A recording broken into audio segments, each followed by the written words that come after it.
Assalamualaikum warahmatullahi wabarakatuh. Di sini saya Alvin Nur Aziza sebagai moderator dalam presentasi materi ke-10 yaitu pemerintahan desa dalam konstitusi. Kelompok kami, kelompok 10, terdiri dari Putri Wulandari, Rahma Miftahul Riza, dan saya sendiri Alvin Nur Aziza.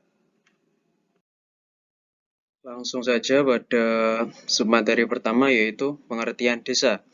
Desa merupakan kesatuan dari masyarakat hukum yang memiliki kewenangan untuk mengatur dan mengurus kepentingan masyarakat setempat berdasarkan asal-usul dan adat istiadat setempat yang diakui dalam sistem pemerintahan nasional dan berada di daerah kabupaten.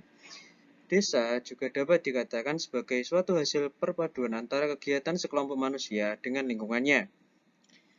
Hasil dari perpaduan itu ialah suatu wujud atau kenampakan di muka bumi yang ditimbulkan oleh unsur-unsur fisiografi, sosial, ekonomi, politik, dan kultural yang saling berinteraksi antar unsur tersebut, dan juga dalam hubungannya dengan daerah-daerah lain. Desa dalam arti umum juga dapat dikatakan sebagai pemukiman manusia yang letaknya di luar kota dan penduduknya bermata pencarian dengan bertani atau bercocok tanam. Desa dapat dibedakan antara desa biasa dan desa adat. Dalam penjelasan umum, UU Nomor 6 Tahun 2014 tentang desa diuraikan sebagai berikut. Desa atau yang disebut dengan nama lain mempunyai karakteristik yang berlaku umum untuk seluruh Indonesia. Sedangkan desa adat atau disebut dengan nama lain mempunyai karakteristik yang berbeda dari desa pada umumnya, terutama karena kuatnya pengaruh adat terhadap sistem pemerintahan lokal, pengelolaan sumber daya lokal, dan kehidupan sosial budaya masyarakat desa. Lembaga-lembaga yang ada di desa. Undang-Undang Nomor 6 Tahun 2014 pada bab 12 pasal 94 disebutkan bahwa 1. Desa mendayagunakan lembaga kemasyarakatan desa yang ada dalam membantu pelaksanaan fungsi penyelenggaraan pemerintahan desa, pelaksanaan pembangunan desa, pembinaan kemasyarakatan desa, dan pemberdayaan masyarakat desa. 2. Lembaga kemasyarakatan desa sebagaimana dimaksud pada ayat 1 merupakan wadah partisipasi masyarakat desa sebagai mitra pemerintah desa. 3. Lembaga kemasyarakatan desa bertugas melakukan pemberdayaan masyarakat, ikut merencanakan dan melaksanakan pembangunan, serta meningkatkan pelayanan masyarakat desa. 4. Pelaksanaan program dan kegiatan yang bersumber dari pemerintah daerah provinsi, pemerintah daerah kabupaten atau kota, dan lembaga non-pemerintah wajib memberdayakan dan mendayagunakan lembaga kemasyarakatan yang sudah ada di desa.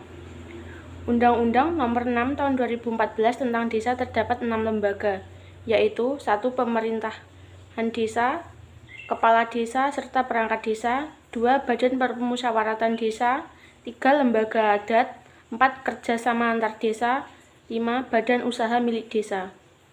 Dalam pelaksanaan fungsi dan peran lembaga-lembaga desa yang terlibat dalam pembangunan desa, bidang infrastruktur, diperlukan kewenangan, tugas, dan fungsi dari lembaga desa tersebut guna tercapainya pembangunan yang sesuai dengan peraturan perundang-undangan yang berlaku.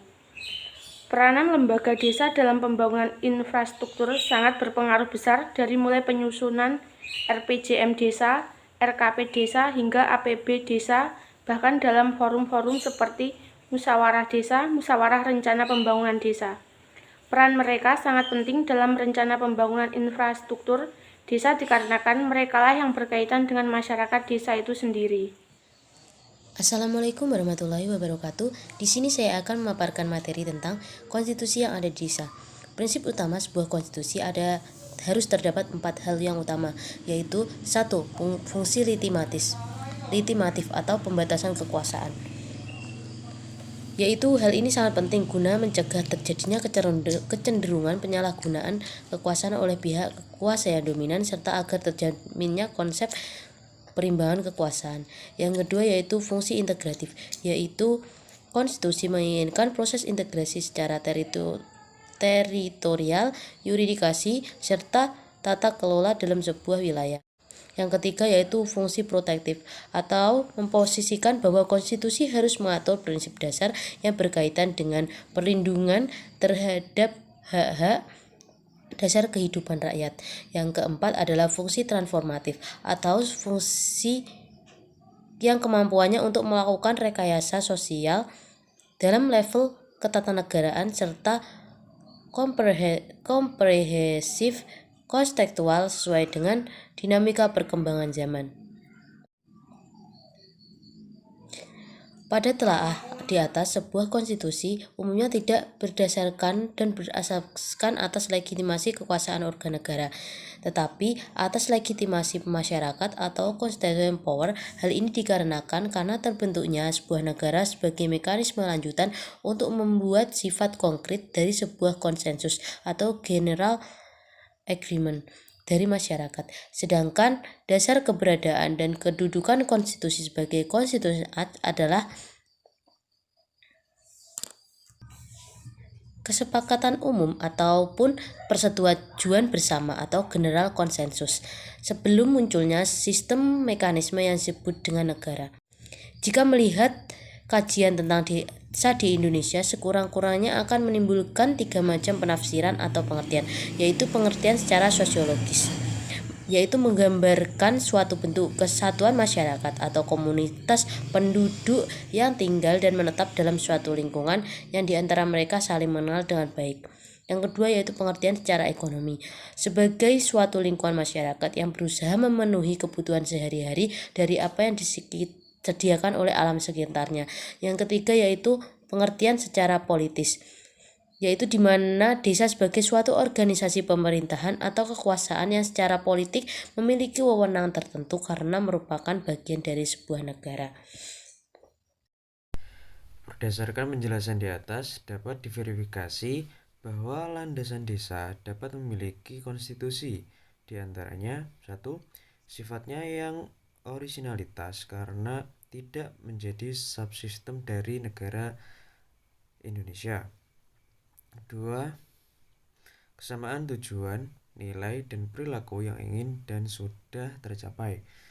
3. Wilayah keberlakuan. 4. Kesepakatan penggunaan bahasa.